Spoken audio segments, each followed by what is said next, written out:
Okay, let's go.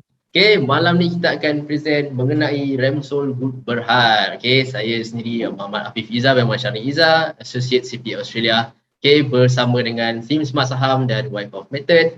Okay, mempersembahkan sedikit sebanyak apakah yang ada di dalam Remsol IPO ini. Okay, kita tahu jarang kita dengar company yang berpaksikan human capital punya solution So ini adalah satu dive in yang agak menarik dan yang bagi saya sendiri sebab saya pun part dari team R&D Research and Development by Smart Saham. So kita akan cuba mengkaji banyak-banyak industri yang dalam bursa ni dan insyaAllah kita akan lebih banyak coveragekan segala saham-saham bursa. Okay.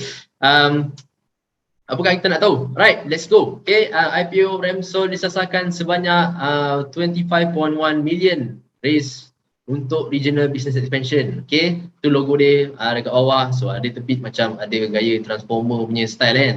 So dia punya group tu. Okay, so kita tahu dia akan listed dalam ACE market, right? Cumanya ada sedikit percanggahan dari segi syariah status. Boleh kita tahu Elza Syariah Solution and Advisory memberikan status non-syariah, tetapi bila kita tengok pada bursa website pula, bursa Malaysia website ni baru saya tengok tadi, saya pun mungkin tidak apa yakin pada awalnya dia tulis tu syariah status, tapi bila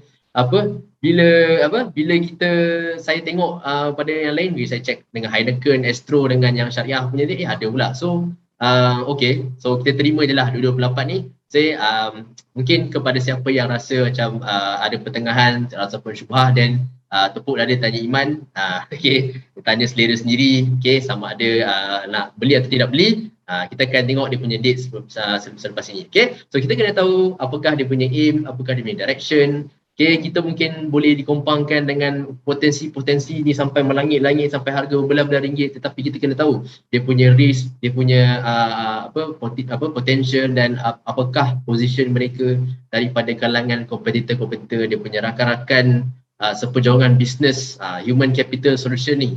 So kita nak kena kenal sikit industri, okay, kita kena kenal siapa dia punya profile dekat belakang. Okay, kita akan jumpa orang ni akan ada related dengan company lain ke apa ke. Okay, so semua-semua kita akan lalui, kita akan go through bersama. Kalau ada persoalan, sila-sila bertanya. Tidak ada masalah kalau tuan-tuan dan puan masih baru. Mungkin siapa-siapa yang tidak mengetahui, IPO ni adalah saham yang which is stands for Initial Public Offering, iaitu saham yang akan diapung awamkan di pasaran bursa, iaitu main market ataupun ACE market. Okay, main market adalah untuk syarikat yang lebih stabil dan ACE market adalah usually untuk syarikat-syarikat yang masih lagi di peringkat tidaklah terlalu anak-anak tetapi memerlukan dana dan masa yang agak masih yang lebih lanjut untuk kalau sampai saya tukar ke English dia tak ada syariah compliant. Oh ya ke? Right. So kita mungkin dapat tahu jelas kat situ lah. Okay. So ini pun antara part yang saya share. Terima kasih Tuan Adam Salim. Okay. Tapi tak apa. Kenapa kita perlu go through ini walaupun tidak syariah?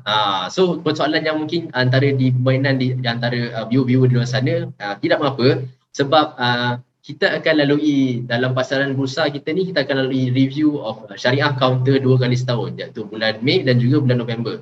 So kalau kita sudah mengenali company tiba-tiba di convert menjadi syariah kemudian di kemudian November nanti, so kita at least sudah mengetahui sedikit sebanyak mengenai Remsol Group ni, insya-Allah melalui saya punya sharing pada malam ni. Okay, alright. So, kita akan go through sedikit IPO detail, siapa profil di belakangnya, sedikit sebanyak tentang business model dan juga strategi yang dia nak bawa ke depan, okay, then the numbers, dan kemudian at the end of the session, which is biasanya orang akan tertunggu apakah future outlook kepada saham Remsol ini dan juga dia punya competitive background, siapakah dia yang dia akan berlawan, okay, selain pada market di Malaysia, mungkin juga kepada company-company yang daripada pasaran global. Sebab pasaran bursa ni adalah kita expose juga kepada investor foreign, so mereka juga mendapat akses untuk trade kepada kita punya market, mungkin invest juga kepada kita punya syarikat-syarikat yang ada saham lah. Okay, alright. So let's go.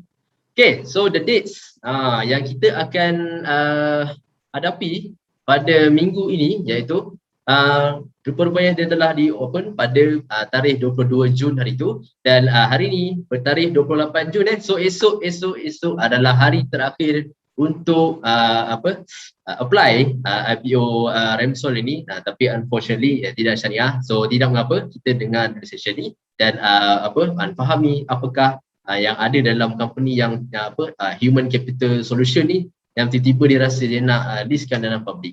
So apa dia nak buat kan? So kita kena tahu. Okay? Dan 2 Julai dia akan melalui proses balloting, dan 9 Julai kita akan dapat kalau berjaya mendapatkan allocation tersebut, dan kita akan dapat dalam kita punya CDS. Okay, pada 13 Julai kita akan melihat Remsol ni di listkan di pasaran ACE Market. So pada waktu itu kita akan dapat tahu dalam setiap trading platform kita sama ada saham ni adalah patuh syariah atau tidak patuh syariah dengan simbol bulat di atasnya ya. Itu biasaannya siapa yang pakai M+ ataupun a few other trading platform. Tapi kalau pakai Rakuten memang tak tahulah. Okay. So pecahan-pecahan ni adalah kita tahu harganya pada 45 sen, agak murah. Okay. Pasaran yang market cap yang dia target adalah sebanyak 100.3 juta, okay, tetapi hanyalah 55.76 juta yang akan digunakan untuk IPO ni. Okay, so buat siapa yang tidak tahu, okay, issue capital sebanyak 167 million adalah daripada dia punya existing shareholder, iaitu dia punya director semua tu, and then dia bagi sebanyak 55.76 juta tu yang dia list kat bawah tu, pecahan-pecahan dia tu kepada PP private placement yang telah diselect oleh tak silap saya dia tak alumni ikut untuk Remsol ni. Saya rasa saya tak silap saya lah, sebab saya tak jumpa pecahan pada 167 issue capital tu. Tapi dia select private placement investor yang lain sebanyak 38 juta. Okay, 11 juta yang akan diaporkan kepada public, dan selebihnya adalah kepada employee yang telah setia bersama Remsol Group yang akan diberikan share dalam bentuk pink forms. Itu maksud dia. Okay. Alright. So, apa yang dia nak buat dengan company ni? Dia nak buat dengan duit kita ni. Kita dah invest, kita dah memberikan duit kepada mereka untuk invest supaya kita punya investment kan. So, dia nak buat apa sebenarnya? Nak bayar hutang ke? Nak buat apa ni? So, kita kena tahu. Okay, utilization of proceeds. Dia nak buat business expansion pada Philippines. So expansion of Feeds and Luck in South Asia. Feeds and Luck ni adalah dia punya dua produk yang in-house dengan dia punya reseller produk lah.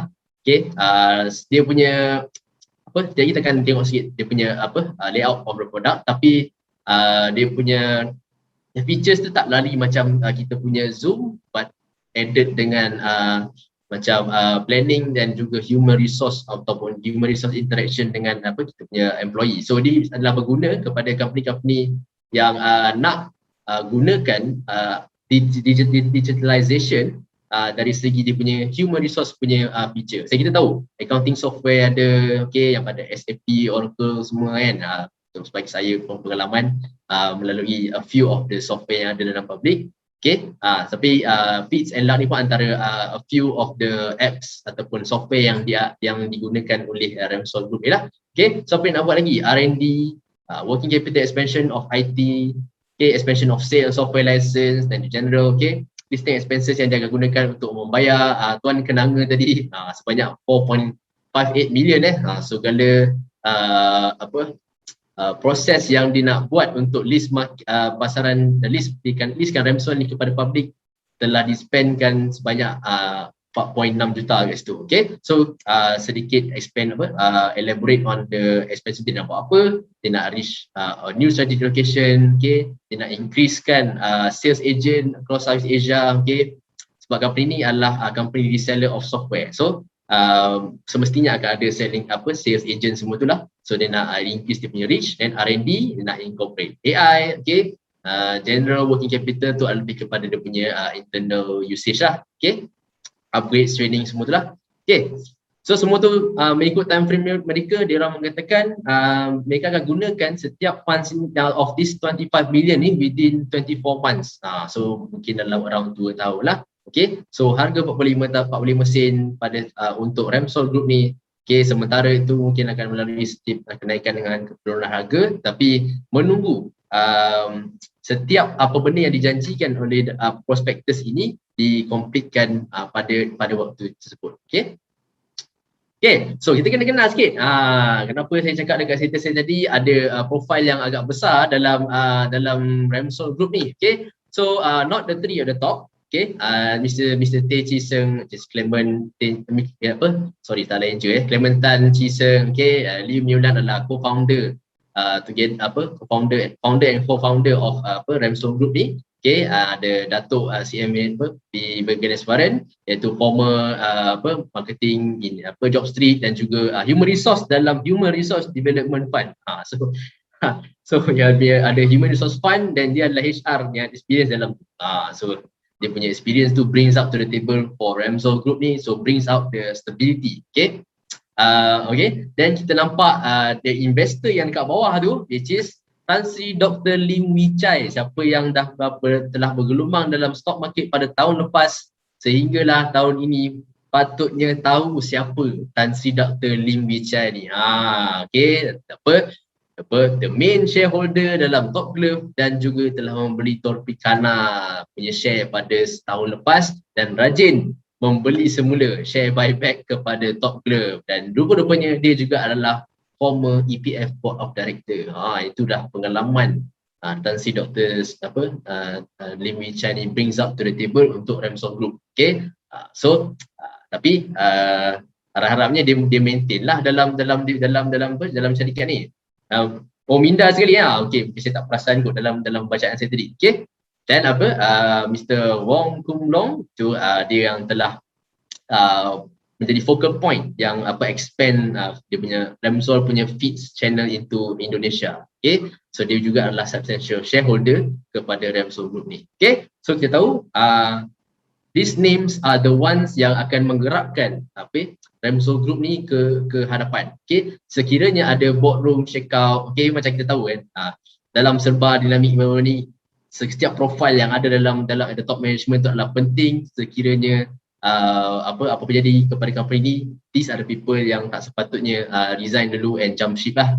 Macam tu lah lebih kurang dia. Okay, okay, so kita tengok balik structure dia. Okay, these are the structure daripada dia punya website juga. Okay, dia punya logo kat belakang tu dah macam transformer punya sikit, so agak nice to use this gambar. Okay, then dia punya structure daripada setiap country merangkumi Malaysia, Singapore, Vietnam, Thailand dan juga Indonesia. Okay, so setiap company yang ada ni mempunyai prinsip aktivitas yang tersendiri, iaitu memang lebih kepada human resource punya solution, tapi setiap aktivitas itu telah dispesifikkan dalam bahagian sebelah ni, which is dalam dia punya excerpt untuk bahagian annual report dia tersendiri. Okay, so kita tahu setiap company ni membuat kita ada software development, human resource consultancy, management consulting, ada juga information technology sikit, dan development of ICT, semua tu. So kita tahu memang business ni tak patut lari daripada apa-apa yang lain-lain. So kita expect the main income for Ramsol Group ni datang daripada these particular activities. Okay, so kenapa kita highlight benda tu? Kebanyakan kadang-kadang kalau mengikut pengamatan saya membuat kajian kepada nota-nota quarter report, kadang-kadang kita nampak company tu naikkan dia punya quarter report tiba meletup. Sebab apa? Adakah sebab this particular business operation, ataupun ada sebab forex ke, sebab jual aset ke? Semua tu adalah pengamatan saya yang tidak menggambarkan yang company buat duit apabila dia melakukan sebegitulah. Okay, alright, so selepas IPO ni diawangkan, so kita akan nampak public akan own sebanyak 32.49% daripada Ramsol Group ni. So agak besar juga influence retailer kat situ. Okay, dan Mr. Tan Chi Seng dan juga Lee Myew Lan ni of course the biggest shareholder. Okay, so ada kriteria yang kita akan faham kepada mereka dua ni, dan juga a few of other investor, iaitu dalam pre-IPO investor ni. Okay, jarang saya nampak pre-IPO investors ni ada dalam ni. So mungkin ada yang dah pernah dengar dalam lately term called RCPS, which is Renewable Convertible preference shares.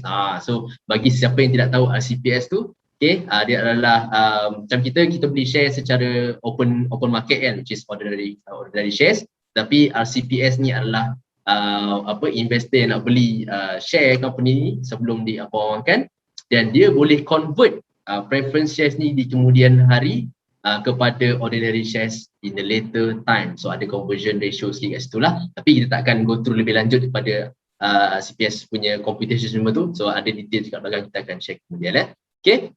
Right, so far so good. So kita kenalkan dia punya business model pula. Okay, so apa sebenarnya pecahan-pecahan yang dia buat ni? Okay, siapakah dia punya target, siapakah dia punya apakah dia yang ada dalam company ni. So dia provision of HCM and student management solution, IT staff augmentation services, dan HCM technology application. So dia adalah company yang menawarkan IT applications kepada human resource management punya human resource lah. So setiap company kita akan melalui IR 4.0 di mana setiap company akan melalui fasa digitalization kan. So kita nampak app-app macam Settle semua tu kan. So kita tahu accounting software memang dah ada. Okay.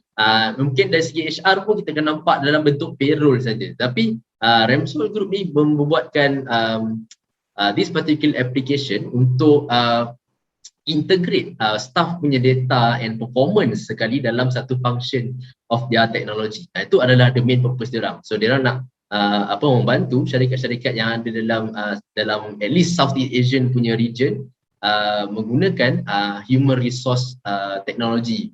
So dia nak integrate that part. So dia punya platform yang dia canangkan, okay, dia punya feeds, punya log, dan juga dia dapat jual buy and resell of Zoom punya produk in the Southeast Asia. So it's a big contract for them. So in the Southeast Asian region, okay. So kita nampak dia punya principal market yang dia dekat bawah ni. Okay, kat Malaysia dia jual feeds, log and IT related training. Okay, Singapore jual Zoom, Thailand pun jual Zoom, Indonesia and Vietnam pun sekali. Okay, right. So sedikit sejarah pasal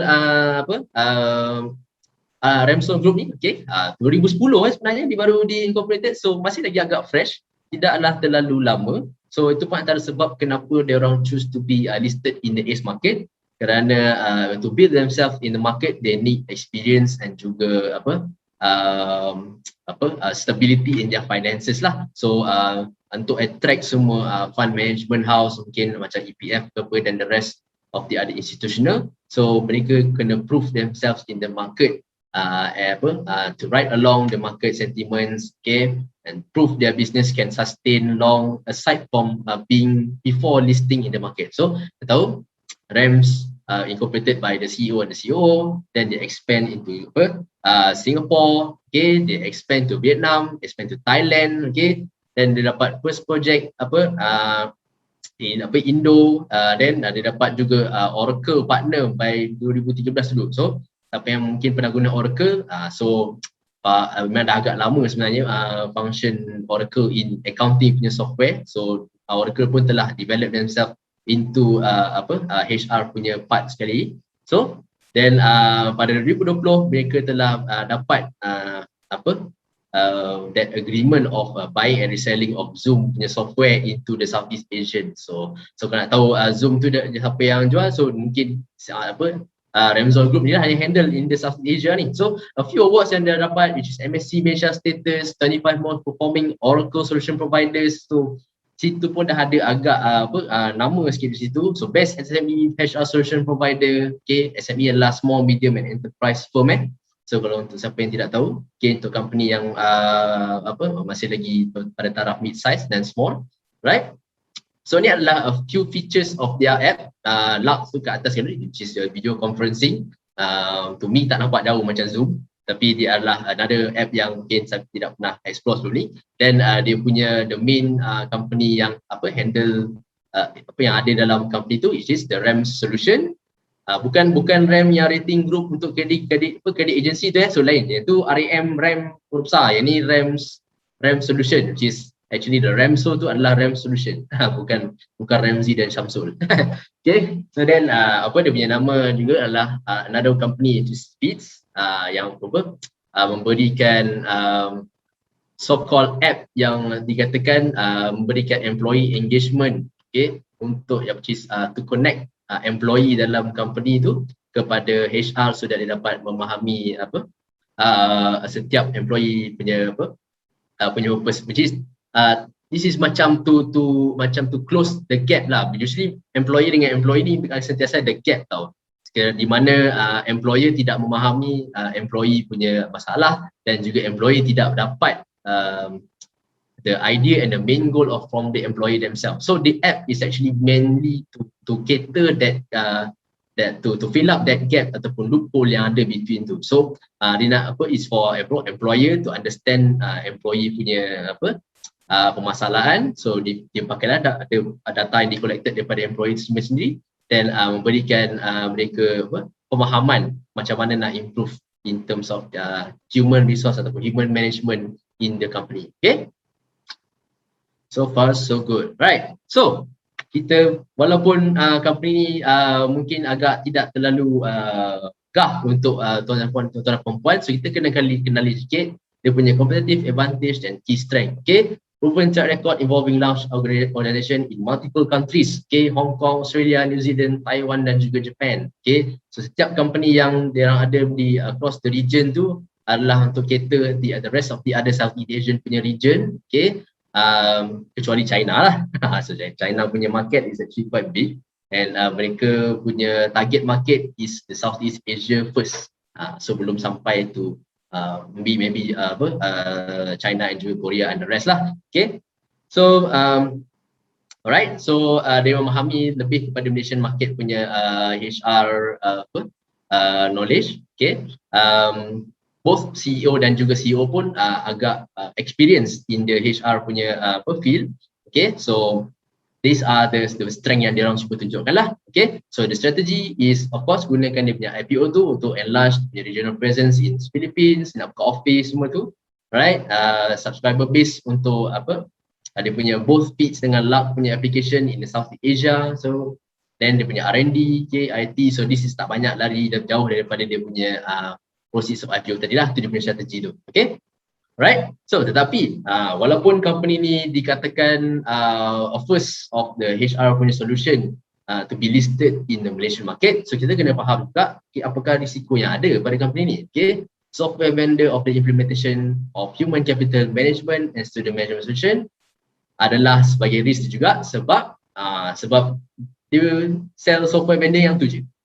So market ataupun segmentation revenue dia tidaklah terlalu banyak, so revenue stream dia bergantung kepada that particular item. Okay, then directors and key senior management juga sebagai satu risk sebab macam saya cakap earlier tadi, so the people yang behind the team, apa-apa jadi, siapakah pengganti mereka, so itu adalah sentiasa risk yang akan jadi faktor apa yang akan berlaku pada Remsol Group in the future ahead. Okay, okay, team of consultant yang juga aku memberi provision untuk human capital ni. Okay, sebab dia akan bergantung kepada macam sales agent. Okay, bila bergantung pada sales agent ni, macam-macam yang akan dipropagate by them, yang akan dicanangkan oleh sales agent. Kadang-kadang mungkin ada over promise ke apa ke, and dia bagi produk ke, tapi agent yang menjalankan tugas tu. So itu adalah risk.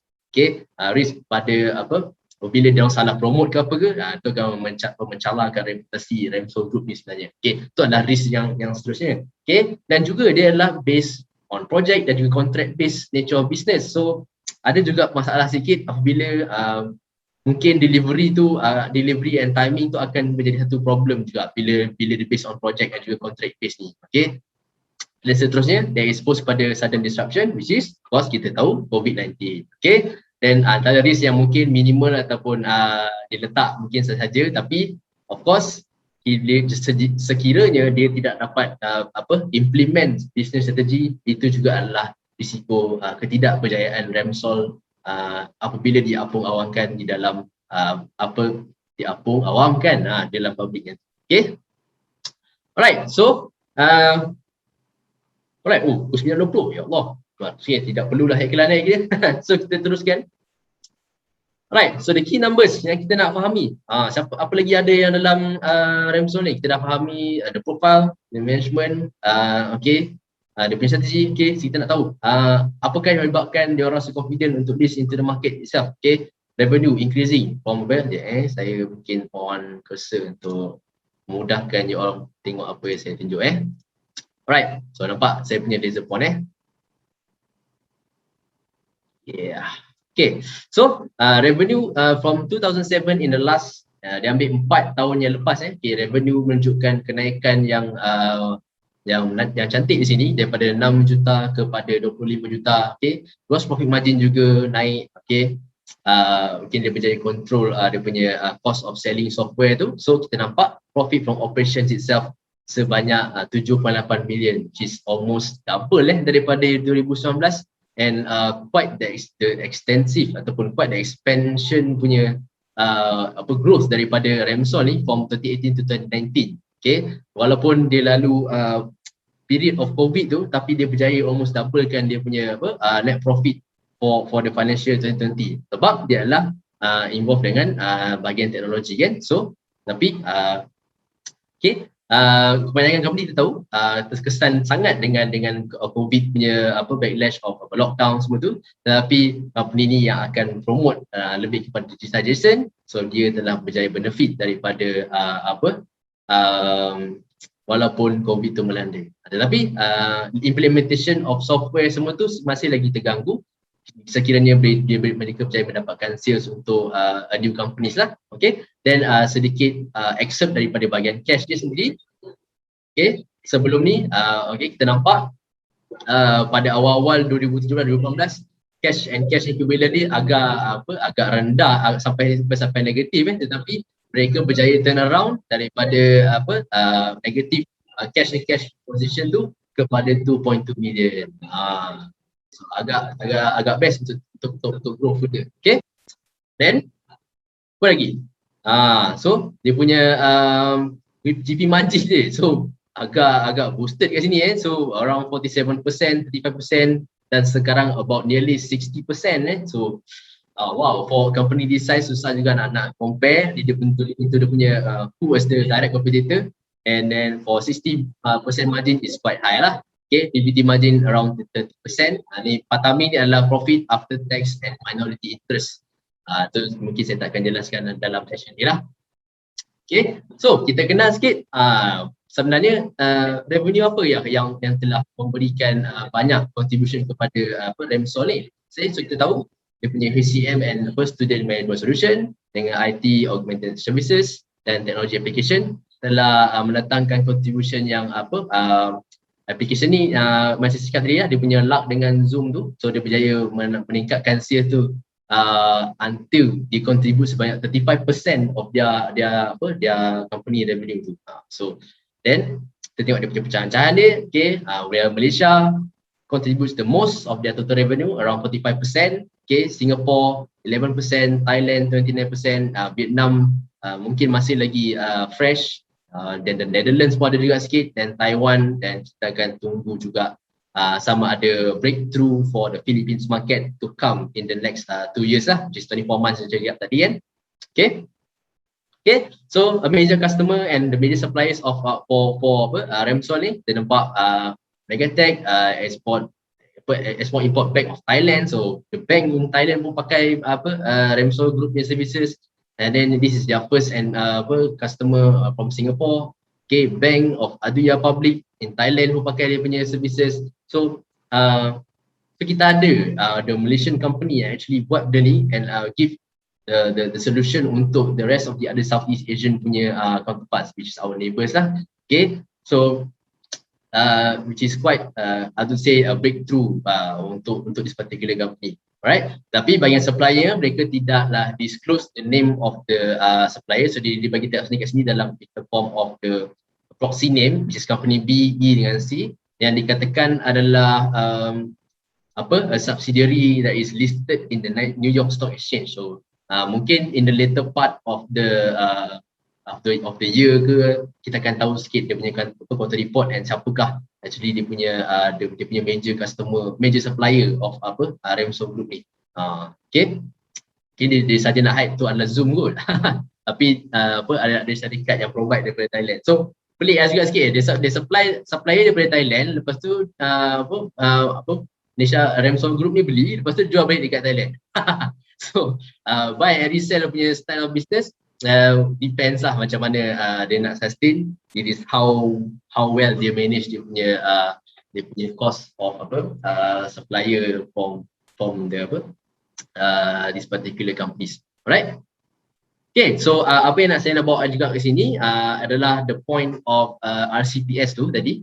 Okay, mungkin ada pendengar-pendengar yang mungkin tidak tahu setiap share yang Apung awamkan, okay, director ataupun siapa yang memegang share tersebut tidak boleh menjual share tersebut dalam period 6 bulan. Okay, dan untuk this particular company juga dia orang pun telah menetapkan second 6 month moratorium. So bermaksud kat sini shareholding yang ada di bawah ni mereka tidak boleh jual. Dia tak boleh transfer, dia tak boleh dispose, dia tak boleh buy. So these are the share yang akan ada dalam market. Dan yang kita nampak this particular two names ni Tan Chi Seng dan juga Liu Miulan ni adalah the CEO dan CEO. Siapa pula yang kat bawah ni? So tadi kita nampak. So these are the RCPS holders, which is the IPO tadi tu. So mereka ni adalah the early investors in this particular company. So kita kena faham sikit. Okay. RCPS ni lain sikit daripada ordinary shares, where ordinary shares akan dapat dividen.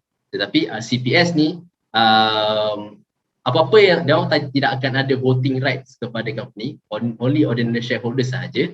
Tapi mereka boleh gunakan RCPS ni untuk convert jadi ordinary shares later on. Tapi macam cakap sini lah, each RCPS shall be converted into ordinary shares of the company at 0.1 untuk kelas A dan 0.08 untuk kelas B. So contoh yang paling mudah, kalau these people ada ni, tengok ada punya share ni is around 233. So they convert their class A RCPS into with a ratio of 0.1, dia akan dapat sebanyak 20,000 unit in Remsol Group punya ordinary shares lah. So dia beritahu sini these ada the rules yang untuk yang siapa yang membeli ataupun yang melibatkan diri dalam RCPS ni. So dia bagi tahu sini juga, RCPS are not entitled to be paid any dividends to the by the company. Okay, so itu adalah dia punya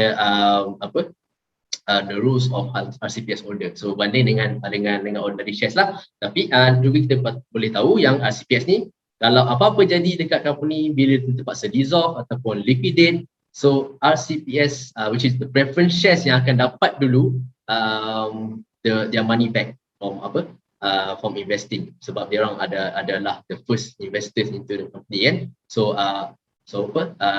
preference shares akan dapat dulu, then kemudian baru ordinary shares. Okay, right. Apa lagi yang kita nak tahu ni? Okay, so dia beritahu juga apakah basis of arriving at a price dia punya 45 sen tu. So macam kita dah tengok a few companies sebelum ni yang saya pernah share, which is Teladan a few others lah. Okay, tidak ingat berapa benda ni. Maafkan saya. So pada harga 28 sen dan juga 30 sen. So esok kita akan jumpa company Nescon dan Slayer. So alhamdulillah saya berjaya mendapatkan Nescon. Okay. Harapnya ada juga yang daripada pendengar yang juga dapat. Okay.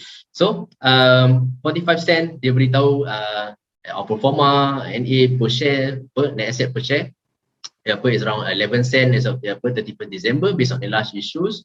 Okay, dia dah bagi tahu sikit based on historical audited combined. Okay, dia bagi tahu sebanyak approximately 7.53 million representing EPS of 0.034, memberikan PE multiple sebanyak 13.24 times. Okay, the average industrial PE in KLCI is usually around 15. So you can say that at average in general it is undervalued lah for Remsol Group ni. Okay, then apa lagi setelah kita dah dapat tahu the other figures at before this, then the key financial ratios yang kita kena fahami kat sini as a investor ataupun trader. Okay, usually if you are considering value investing, some of these few ratios is your consideration aside from PE aside from PE multiple. Okay, trade receivable turnover ni adalah di mana penghutang kepada Remsol Group ni bila dia akan bayar balik kepada company. So sedikit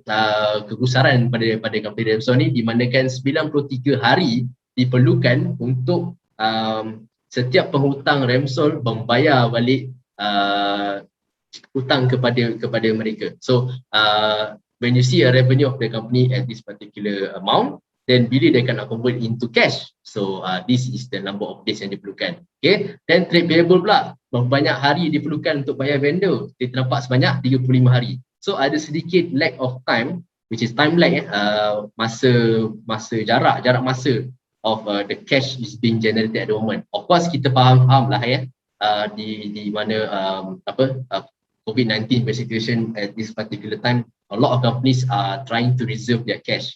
So it is understandable that vendors want their cash very quickly, tetapi customer lambat bayar sebab tak shit. Tu antara reason yang biasanya diberikan lah. Okay. Inventory kat sini ditunjukkan adalah lebih kepada dia punya software yang dibeli, which is sebab dia buy and resell software kan. Okay, then current ratio is their current asset versus current liability. So kita nampak at 2.61, so maksudnya aset yang dia ada tu melebihi dia liability sebanyak 2.61, which is quite okay lah. Okay, dan dia punya gearing ratio adalah seberapa banyak liability, berapa banyak borrowings yang ada pada company ni against dia punya asset, which is in this case below 1 of 0.56, which is not bad. So mereka ada cukup asset untuk bayar dia punya hutang-hutang yang ada tu. So sebab tu kenapa kita nampak juga dalam company ni there is no proceeds from that IPO yang akan digunakan untuk membayar hutang. So semua dia akan gunakan kepada company. Right. So a few excerpts from Smith Zender. Okay, independent researcher yang telah di-appoint by Remsol Group ni untuk memberikan sikit pandangan kepada the industry outlook for the company. So we see the sales revenue in USD million, in total telah grow from in the 200 million region. So kita nampak the topmost is the Philippines, and the biggest share is actually the color code tu macam agak pening sikit. So I think it's around for Indonesia. So Indonesia is holding actually the biggest sales revenue for human capital management solution. Okay, so in terms of using Oracle, SAP, and Workday Inc. different software. Okay, and for solution catering to large organization like Oracle, okay, are included in the competition. Okay, and for industry size for HCM solution in the countries involved, basis that they are comparable size to cost involved. So cost yang nak di-implement untuk software HR ni sebenarnya agak pricey. So itu juga adalah challenges kepada how a lot of companies are trying to get themselves digitized lah. Okay, so this is the industry. So agak ada sedikit growth then plateauing in 2020. Okay. Right, so the key industry drivers for the HCM punya industry, of course, the digitalization of HR functions for greater operational and cross departmental efficiency and productivity. Okay, macam saya cakap tadi, ada gap. There's always a gap between employer dengan employee. Okay, apabila a lot of process ni mungkin saya punya opinion sekadar membaca dalam apa prospectus and the industry outlook itself adalah kebanyakan HR punya matter is being geared always with macam one to one. Okay, you have your paperwork tapi tidak menggunakan digital function. So where the drivers, which is the usage of data. Okay, so data is the new gold. So to say, some analysts would say that data is the new gold ataupun the new oil ataupun the new commodity. Okay, the new kings of tomorrow. Okay, data, siapa yang own banyak data, dia adalah the most advantageous. Okay, so the usage of data analytics in any companies akan memberikan dia orang a good method ataupun a good way to understand what is actually happening inside the company, so that the key management at top boleh use that figures untuk untuk memberikan solution yang good ataupun better for the company to go forward lah. Tapi dia punya risk and challenges is of course sebabnya a lot of companies will have to relying on reliance of software vendors. So setiap software providers yang ada, termasuklah Oracle, SAP, mungkin there will be a lot of new and upcoming vendors because of IT software. So okay, some software vendors will have their pros and cons. Okay, of course, what we have today, sebab tak many supplier yang kecil-kecil ni, so a big market share for SAP and Oracle itself will be considered as a high cost of investment for a lot of companies. So apatah lagi all SME. So SME can be mungkin boleh consider Remso Group ni as part of their investment untuk HCM lah. Okay, then of course exposure to sudden crisis, which is apa yang kita tengok sepanjang sekarang ni lah, this COVID-19. A lot of people mungkin work from home. So HR has to be a bit creative in terms of managing employees yang mereka tak nampak depan mata. So you can't see your employees unless you open your camera while you work at home kan. So ada cabaran sikit kat situ. So how macam mana dia nak monitor? So maybe Remso Group is the consulting firm yang memberikan idea kepada these companies lah. Okay, right. So in comparison to the other parts of the market, which is of course globally and juga a bit on the local side, okay, we see the big names, which is Accenture, EY, Deloitte, Infosys, saya pernah dengar Infosys, Entity Data dekat Cyberjaya, Pricewaterhouse, and there you go, Remso Group, Tech Mahindra in India. Okay, so mereka juga menggunakan Oracle, SAP, Workday. So internationally it is tough to provide because you're competing among these firms. Tapi in terms of locally, well, there you go, Entity Data and juga Remso Group saja. Dan mungkin in the Southeast Asian region, you have this Rolling Arrays Consulting PT Ltd, which is PT Ltd ni Singapore kot. It's either Singapore or Australia. Correct me if I'm wrong. Okay. So you want to challenge the big companies internationally, you'll be tough and you will take time. Dah kena masa So aside from having their process of IPO to settle within 2 years, dan juga compete juga dengan these particular companies, is the big fours and the other consulting firms yang ada globally. So that is their challenge of that in the industry. Okay, so what about the market share? Kalau kita nampak the comparison of what competition that they have to see and face. So Remso Group is actually only 1.33% sahaja dalam the other they only have that much of market share in terms of the market globally. Okay, so this is what they say lah.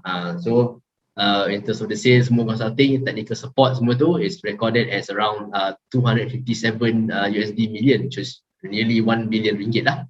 Okay, so as of 2020, segmental revenue from Remso Group derived from provision of CM is recorded at around 14.36 million, which is that is why kenapa dia hanyalah menunjukkan 1.33% sahaja. So memang kecil. So if they can grow better into the Southeast Asian punya region, then this market share can grow larger lah. Okay, that is the idea. Okay, so employee engagement platform market yang ada in the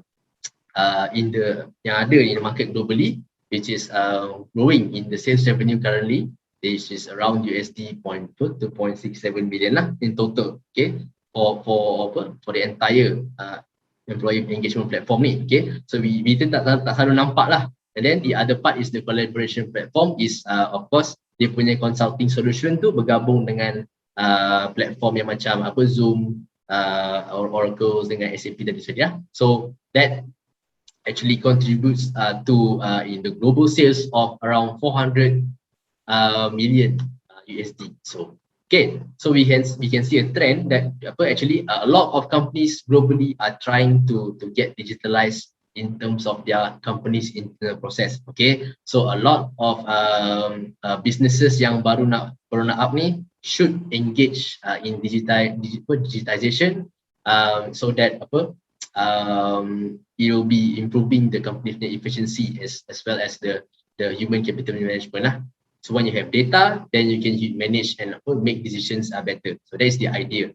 Okay, right. So so that is probably particularly the end of the slot to understand apa tu Remso Group punya IPO. So so in terms of the Muslims punya punya market, of course, unfortunately kita tak boleh beli ataupun jual in for the time being untuk apply IPO. But for non-Muslim punya viewers, you have your chance to go into the banks atau untuk apply the e-IPO punya slot.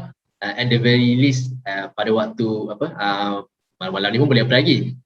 The final time will be around pukul 5 esok lah. So pukul 5 esok 5 PM 29 June dia akan tutup punya application. Okay, mungkin kita boleh tengok juga in terms of you have this new IPO. So what about the performance of the other IPO yang ada in the market currently? Okay, jom let us go into the chart. Alright. Okay, I hope you all can see. Boleh nampak kan? Share screen yang lain. Share screen terus. Okay, alright. So yeah, everyone, this is the IPOs yang telah listed in the market as far as 2021 is concerned. Okay, yes, HPP Holdings, Specs Dynamics, Tujuh Setia, Teladan Setia, Pekat Group, Mobilia, Volcano dan juga OM Holdings Limited, which is the first cross-border listing daripada Australia punya company. So that's why dia came in a surprise punya manner. Tahu-tahu ada IPO baru. So saya tidak sempat cover this particular IPO lah. Tapi kita nampak well, of course you see a very scary punya pattern, which is